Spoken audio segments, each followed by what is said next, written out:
तर केंद्रीय गृहमंत्री अमित शहा यांच्या दौऱ्याआधी रायगडच्या पालकमंत्री पदाचा मुद्दा चर्चेत आलेला आहे। अमित शहा सुनील तटकरेंच्या घरी स्नेहभोजनासाठी जाणार आहेत। दरम्यान शिंदेंच्या शिवसेनेनं रायगडच्या पालकमंत्री पदावर दावा कायम ठेवलाय। तर रायगडचा तिढा सुटेल, थोडासा धीर धरा, अशी प्रतिक्रिया अजित पवारांनी दिली आहे। अमित शहांच्या रायगड दौऱ्याच्या आधी रायगडच्या पालकमंत्री पदाचा मुद्दा पुन्हा एकदा समोर आलाय। रायगड दौऱ्यात अमित शहा सुनील तटकरेंच्या घरी स्नेहभोजनासाठी जाणार आहेत। त्यामुळे शिंदेंच्या रायगडमधल्या आमदारांमध्ये अस्वस्थता पसरल्याची चर्चा आहे।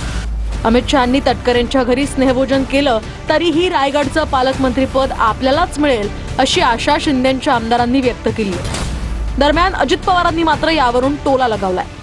मला असं वाटतं अमित शहाजी आता रायगडवरती आल्यावरती रायगडला न्याय मिळेल असं मला वाटतं आणि तो आमच्या बाजूने मिळेल, कारण आम्ही सगळे आशावादी आहोत आणि म्हणून वेट अँड वॉच। कारण उद्याच्या नंतर मला असं वाटतं रायगडचं पालकमंत्रीपद भरतशेठच्या रूपाने घोषित करेल असं मला निश्चित वाटतं। छत्रपतींचा मावळा भरतशेठ आहे आणि भरतशेठच्या रूपाने पालकमंत्रीपद निश्चित मिळेल। अमित शहा हे मोठे नेते आहेत, भाजपचे वरिष्ठ नेते आहेत, म्हणून तटकरेंच्या घरी जेवायला जाणं हे योग्य आहे, त्यात काय अयोग्य नाही। गेल्या वेळेला सुद्धा पालकमंत्रीपद त्यांच्याकडे दिलं होतं। आता या वेळेला तो आग्रह धरणं ठीक नाही।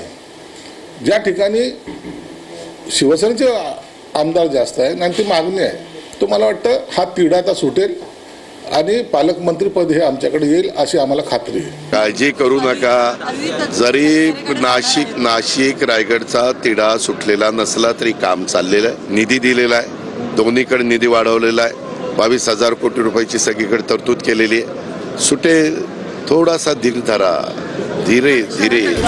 रायगडच्या पालकमंत्री पदासाठी भरत गोगावले उत्सुक आहेत, पण अमित शहांचा दौरा आणि पालकमंत्री पदाचा संबंध नसल्याचं तटकरे म्हणतात। भेट ही अतिशय वेगळा करण्यासाठी आहे। छत्रपती शिवरायांना अभिवादन करण्यासाठी देशाचे गृहमंत्री त्या ठिकाणी येतात। त्यांच्या या भेटीचा कुठलाही राजकीय अनमर्थ होऊ नये, काढू नये अशी माझी विनंती आहे। घरी जाणे संस्कार आहे, संस्कृती आहे आपली, आणि माननीय अमित भाई जर तटकरे यांच्या घरी जात असेल तर एक आनंदाची गोष्ट आहे। त्याच्यामध्ये गोगावलेजी किंवा एकनाथजी किंवा आम्ही कोणी काही नाराज व्हायची गरज नाही, नाराज होणार नाही। त्यांनी सर्वच महायुतीच्या नेत्यांना बोलवलं आहे घरी जेवायला आणि अमित भाईलाही बोलवलं आहे।